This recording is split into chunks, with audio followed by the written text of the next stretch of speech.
There's never been a time in the history of our football program where we've had 4 years, consecutive like these.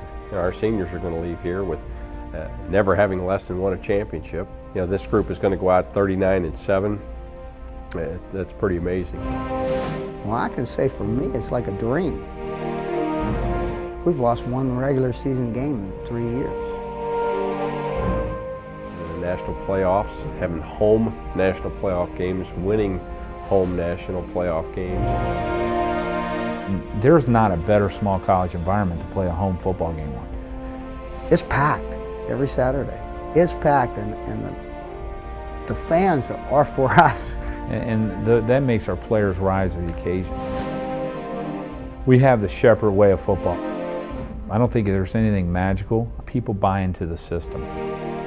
We get players that we really believe that coaches at the higher level overlook. You had more people not caring about who got credit for the success. Players that are here now and the class coming in has to understand that you just can't show up and be good. You have to be at your best, because every week you're going to get the best shot out of the other guy, especially in a conference.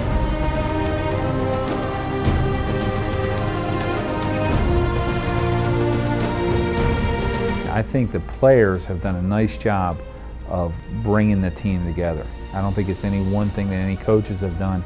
I think the players have a genuine like for each other.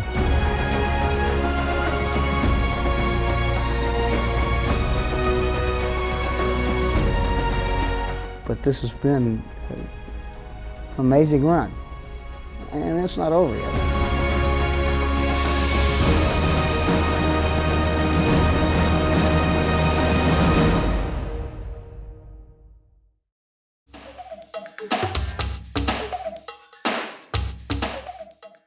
Mike is a good kid. He came from the offense, did a nice job backing up, and if we needed him to play, he could play for Frank Herrera and Mike Ewald this year. He did that the year before. Had some big plays as a senior, which you always like to have. Another person that didn't miss things, that was going to work his tail off, was going to be loyal, was going to be there for lifting and running, and was going to do everything that he could to help our football team win, and it was good to see him be able to make some of those contributions as a senior. His story is, you talk to Nick Costello, and he's trying to get him in 3 years ago or something, and he said, put Mitchell in, and now I'm going to save his red shirt. I didn't know he'd played offense the year before, already had a red shirt. All right, so Costello's he's still yakking at me about that stuff. Well, Aaron Bell's a guy that if you ever had a program player, I think Aaron would be one. There was a guy who didn't miss lifting, didn't miss running. Worked hard, gave us great effort, played on special teams the last couple years. He did a lot of good things for us. Practice every day, get the work done, help to make us better. If you have enough Aaron Bells, you'll become a good football team. Dustin Smith, I have nothing to say but accolades for Dustin. He did a great job. He's not a very big kid. As a kid that played very hard, played angry. He had some tremendous games over the last part of this year. He can intercept a couple passes. Back to throw, lets it go, and it's intercepted by Dustin Smith. He's got it at the 15. He starts to the far side, now cuts back to the near side, up across the 20 to the 25-yard line, and is spun down. I'd hate to tell you how many tackles he made against IUP in the playoffs. But he just went out and played hard, and he put that ball in. The one thing I think about is him forcing that fumble at IUP. What a great fumble that was, and that was because that's the kind of player he was. He would come up and he was physical, and he wanted to get after you. This is the guy I didn't want to talk about because I want him back. I want Waller to come back. I still cross my fingers every day. I don't even know if my fingers do that anymore. He's able to make adjustments from one position to another. He was a fierce fullback. But his heart was playing on defense. So this year, he gets a chance to play spring, come back with us. He becomes all-conference, first team all-conference. It's a wonderful job. And for him to have the kind of success that he did, to be able to be a first-team all-conference player, to be a huge contributor, you know, on our defense on the inside like that, get some turnovers, get a big touchdown. You know, those are all things that I think made this a very, very special year for him. Correa picks it off at the 30 and down the middle of the field. There he goes into the end zone for the Shepherd University Ram touchdown. So I want him back. He's going to be back. How's that? He'll be back. Yeah, Vince was one of those guys who didn't need to be pretty when he ran the football. He's a big physical guy, and I always thought he was a great compliment to Dervon, and how Dervon was a guy who could, you know, really make people have to break down to tackle him, where Vince was the kind of guy who could run through you. Hands it off to Vincent Riggs. He breaks through a tackle on the right side of the line at the 10, through another tackle at the 5. How did he get through both of those piles of players? Like Vincent, tough guy.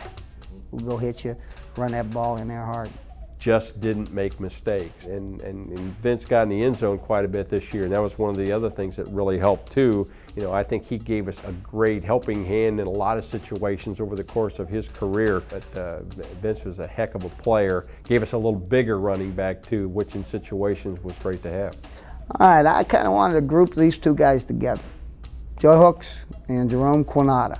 All right, they're our outside linebackers, and I'm not sure these two aren't just the best ones, playing together as a team. They're outside backers in our scheme. They have to be the best players, best athletes. Oh, and it's intercepted. Jerome Quinata picks it off at the 10-yard line, and there he goes down the far side of the field. And I can't always say on the team, but I'm sure on the defense. 30 to the 20, no one around him as he gets to the 10, the 5, and into the end zone for the Shepherd University Rams touchdown. You know, you talk about athletes, and, you know, not many people being blocked by somebody and at the same time make a one-hand interception as Joey Hooks did on that particular play. I guarantee you, they have to play like inside linebackers on force plays on run, plus cover, like corners. They put the best receiver inside. It was our advantage because it's on Hooks or Quinata. We're in business. We can play them man anytime we want. Plus, if they run the ball, they force. They play like inside linebackers. But there's not much you can say about them. You know, you can rate them with the best outside backers we've had, and this place has had outside backers, and we don't win without good outside backers. Not in our scheme. Now, he's my buddy, big old Popey. You know, we've done this for years. That comes over and he sits down and he says, "Coach, how's it going today?" Same thing every week. We've done that for 3 years now. Well, Ryan Pope is arguably one of the best offensive linemen we've had in my time. Ryan's the guy that got all the national recognition, and probably a really neat award that he won was the Remington Award, which is the best center in Division II football. One of the things we do in our run schemes is we pull the center. And we would pull Ryan a lot, and he was very effective in getting out and being able to execute the blocks necessary.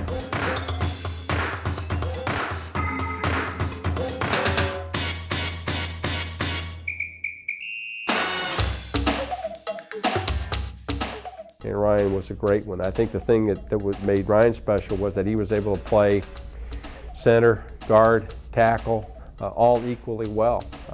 Was athletic, was able to go ahead and move well. You know, just good run blocker, good pass blocker, but a smart player, didn't make mistakes. Clark Lansendorf, I think over the last couple of years really blossomed into an excellent football player, and it was great to see him get some all-conference mention this year as a first teamer. And the team chose Clark Lansendorf to be one of their team captains. And I was very happy for him, and I thought he was a great choice as a captain. He's a tough guy. He's a leader of that offense, you know, the line. He's got the nasty in him. Was not a rah-rah guy, didn't have to yell and scream. He was the type of guy who would just go out and work his butt off to be the best player he could be. And he wanted people, he's the leader that didn't say, "Hey, you go here." He said, "Let's go." The last 2 years really came on and became an excellent football player. It was excellent, especially these last 2 years, and you know, I think it is a great way for him to go out. Bubba Brady, I'm going to miss Bubba because he's always got that big smile on his face. Bubba was one of those guys too that really played early in his career. He's played as a true freshman. He did a lot of things well as an offensive lineman. He could really move. He could play in space. He had great hands. Had a great punch. Bubba was the guy that I think had some meanness in him, and Bubba would get after your hind end, and sometimes we don't get a lot of those guys on that offensive side of the football. He certainly was one of those guys. He had great feet, and if it was, trying to go ahead and reach somebody on a running play, he was all conference, he was all Northeast region, and just a great player, and again, we're going to miss him. Oh, Mark. My best part, Mark, he helped me move one day. I remember when he came over to help me move. So Mark comes to move, and I'm asking Costello and Peter, says, where you bring that guy? He ain't gonna be able to pick his stuff. Mark can play though. I think he was one of the best wide receivers in our conference. The screen to Springerth here on the right side. Springerth cutting to his left now, cuts back right, good downfield block, leaps a man at the 7-yard line. Great practice guy every day. Made a lot of big catches. He made that huge play coming out of halftime against Charleston this year that really put their backs against the wall and I think forced them to quit. The catch is made by Mark Springerth at the 30, to the 20, and into the end zone for the Shepherd University Ram touchdown. When we see these guys, I see them every day because when we go man-to-man against each other, we can't cover it. We can't cover it. And people look at him and say, well, we can't run. Well, he beat you deep, didn't he? And one of the things that I think is most special about Mark is that he went out and he did those other things that make you a good receiver. It wasn't just how many catches did I get or how many touchdowns did I score. It's how well I was able to block. Now here's a guy you talk about no ego, but he bought into what we do offensively. And when he was more worried about winning football games than his own personal stats. And as a coach, I truly appreciated that. Dervon Wallace is arguably one of the best offensive players that ever has played in our league.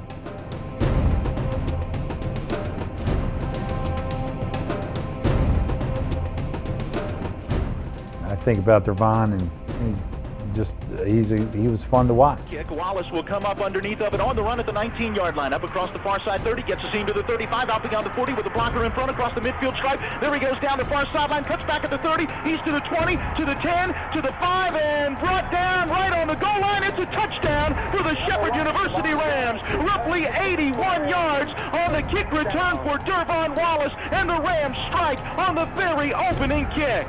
Dervon got in that end zone more than anybody. The handoff goes to Wallace. He starts up the middle of the field, breaks the tackle, gets to the end zone, he's in. It's a Shepherd University Ram touchdown. Can't tackle him. You better have a whole bunch getting there. That he would have been difficult to tackle in a phone booth. You could put two guys in a phone booth and him, and he would have been a tough guy to tackle. It off to Wallace. He's got the first down. You hold your breath every time he touches the football because you really feel like he's got a chance to go all the way. He's got one man to beat to the 30. He's to the 20, to the 10. 3rd and 8, we weren't afraid to hand him the ball because we felt that there was a great chance that he was going to be able to convert that. I mean, you figure the run he had at the end of this season and over the 3 seasons that he played, he was a home run hitter, and he just kept getting better and better and better.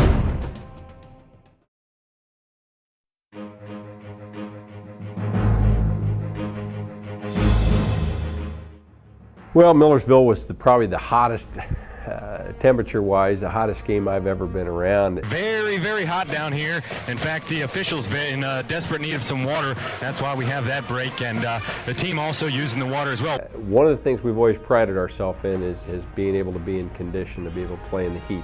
I think our kids were ready to play that day. I'm not sure that Millersville was. Handoff to Riggs off the right side of the line. He's going to walk into the end zone for the Shepherd University Ram touchdown. There was no one within 10 yards of him.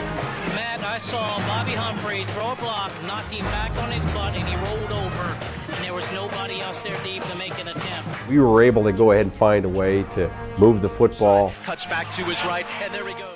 We're able to put our game plan into perfection. The 5 and is dragged down from behind inside the 5.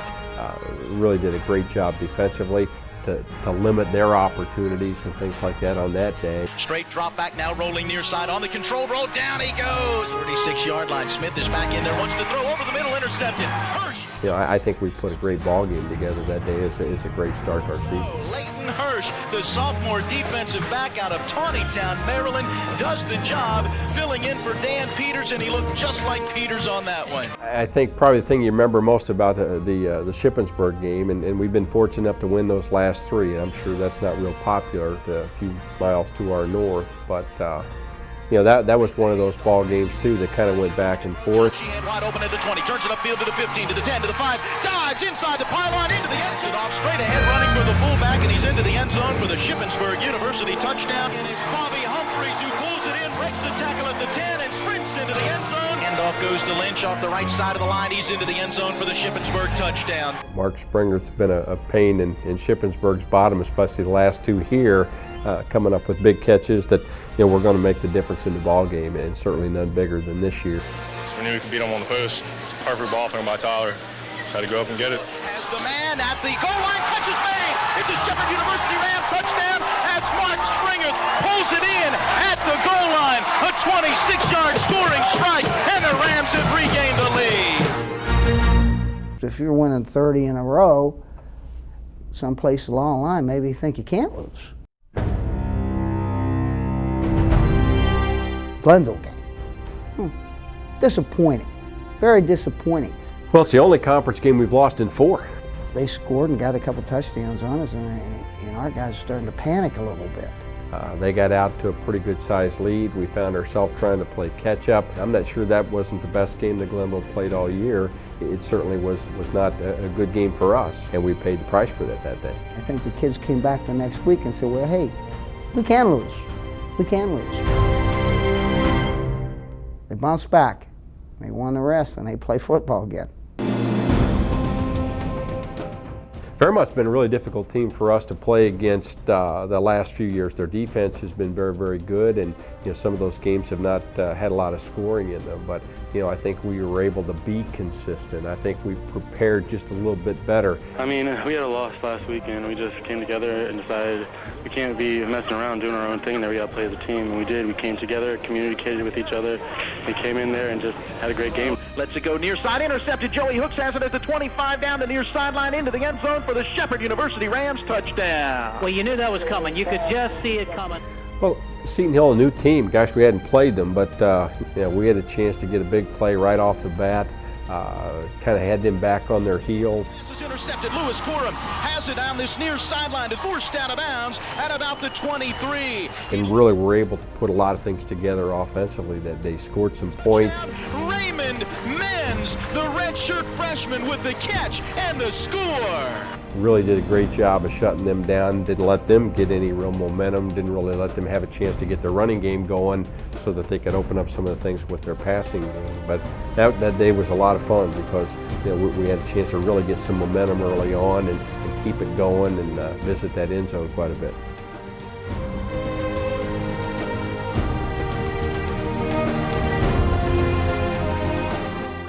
Well, I think this was supposed to be one of the games of the year. I really felt that Charleston was going to be one of the best teams. As it turns out, you know, they did have a good year. That wasn't a good day for them, but it certainly was for us. And you know, we did I thought an excellent job against the option. That's one of the things that there's going to be a featured part of their offense, and I think they've got a young quarterback that maybe made some mistakes that day, but I think you force people into some of those mistakes.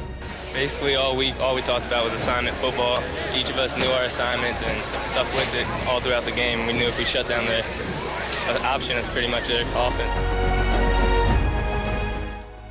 It gave us a chance to really have some fun as far as our offense was concerned too, because again we were able to score a lot of points. Steely's got it at the 35, coming to the near side 40, to the 45 across the midfield stripe, to the 40-yard line, the near side 30, the 20, the 15, the 10, the 5. He's into the end zone. Oh, the Rams are going no huddle, and they will hand it off to Durban Wallace. No, they run the play action pass, and Nasser Muhammad is wide open. Has Nikolai Norell deep down the middle. Lets it go. Norell with the catch at the 10, to the 5, and into the end zone. Having great backs make us look great, and all we got to do is just make a little seam, and Devon, Jimmy, and Riggs, they're just going to make the job look easy for us. And them being the #1 team in the conference, we feel like we have a chip on our shoulder. I mean, the bullseye's gone from us now, and we have to chase people, and we really wanted to prove that we're still the team to beat in the conference. Well, Concord is a team that had struggled a little bit, and you know, I think going down there on the road, that's not always been the easiest place for us to play. But we ran the football very, very well. From the 6, hands it off again to Rigg, looks for some running room to his left and steps into the end zone. I think they had a lot of trouble getting some momentum as far as the things that they wanted to do with their offense, and I think we had them back on their heels. We were able to move the ball a variety of ways, and I think that's one of the things that we felt good about. That was one of those games where we put together the things that we wanted, where you had offense. Near side to Mark Springer, he makes the grab, then turns to his right and races into the end zone. Some defense. Michael Heatwell, junior defensive lineman, with the sack. You know, we had a chance to go ahead and get up early in that one and keep the momentum and not really let them get anything going. And even though we had a chance to have a lot of offense that day, I think one of the things that happened, you know, that they had come up with some big plays. They were answering the bell. We were able to, though, continue to go ahead and make them chase us. We were able to go ahead and hold them off at the end and get a big play. A win is a win, and we definitely don't need any more losses. Whatever it takes, as long as we get this win, man, that's what's most important. You know, I tell you, I don't know that anybody probably was more explosive, at least in terms of the teams that we played this year, than they were. It's one of those days where you're all right to get muddy and mom can't get mad at you, you know. So we enjoy it. Works to our advantage. You know, there's a guy that was an all-conference quarterback, and at least on this particular day, didn't have not a lot of mobility, and we were able to get some pressure on him, make him throw the ball a little bit out of sync. So I think that our ability to continue to move the football against them was a big part of that too. And again, that's part of our philosophy. If we can go ahead and not let you out there very many times, we know we got a better chance of winning. You know, West Virginia State has come on. They certainly, I think, are a better football team than they had been, you know, 2 or 3 years ago. And it was a great day for us, as a great day for us to go ahead and have a senior day. Senior Day. Today's game marks the final regular season appearance for 13 Shepherd University Rams.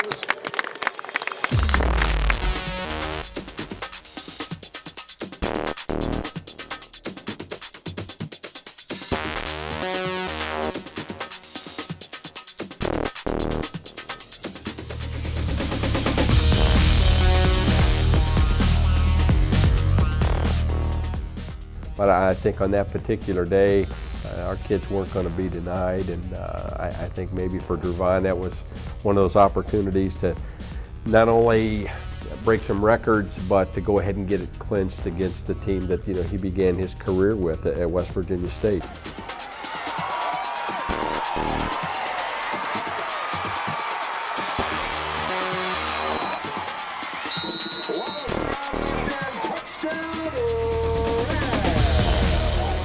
Go out and score some points, have a good day offensively.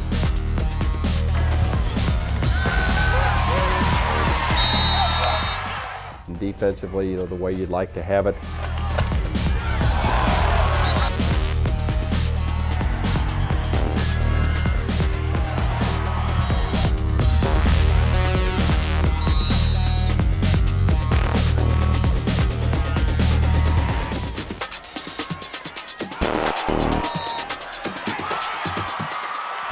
Was a great wind-up for our kids, and be able to go ahead and clinch that 4th title and have a chance to start looking for postseason play.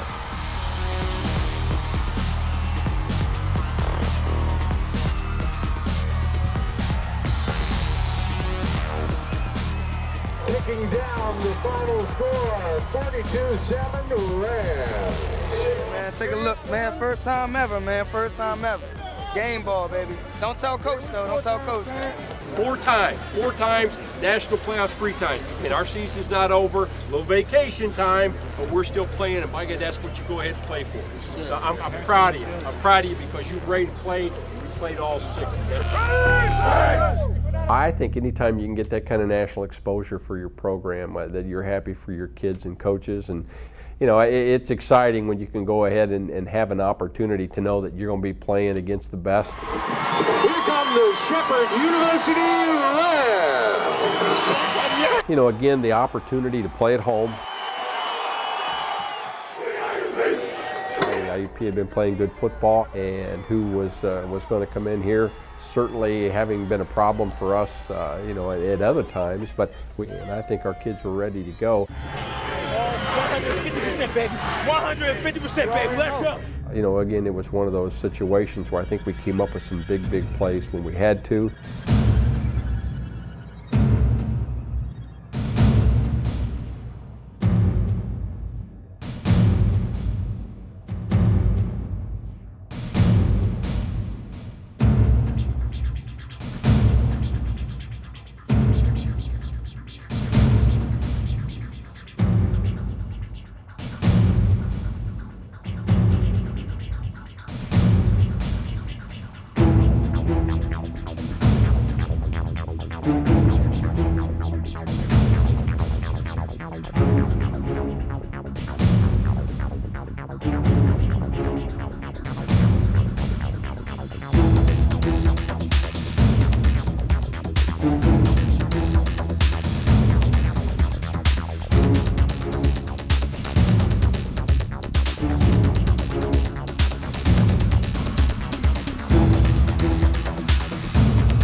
You know, Dravon gets hurt, Jimmy Such goes in, has a great second half.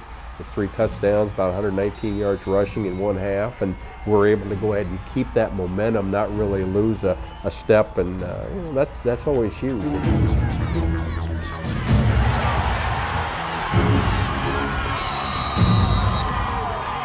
I think our front was doing a good job of controlling things, whether it be pass protection or the things that we need as far as the running game. We try to pride ourselves on playing the offensive line. So if you win the line, you win the game.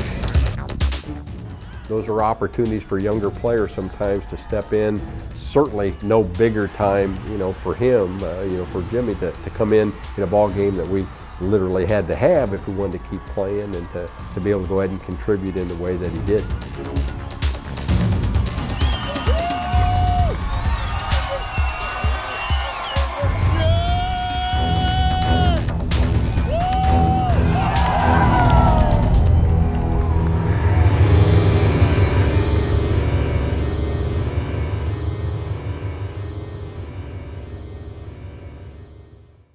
I thought our offense did a wonderful job against them. They did a wonderful job. Those people hadn't given up very many points. And our guys did a great job, scored 38. But I was proud of our kids, the way that they played, to be able to make those adjustments, go to the passing game just a little bit more, and find other ways to get in the end zone.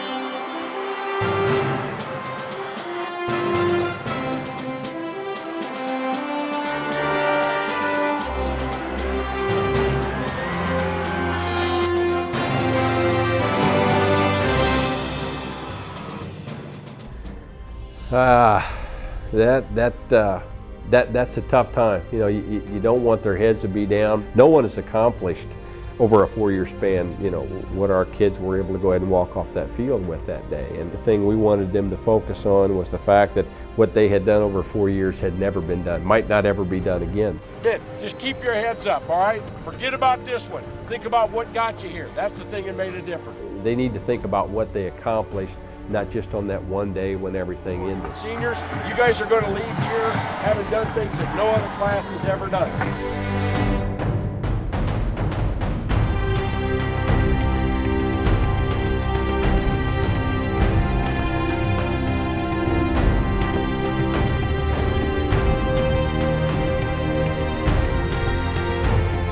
But this has been an amazing run. And it's not over yet. It's not over yet. It's not over yet. It's not over yet. It's not over yet. It's not over yet.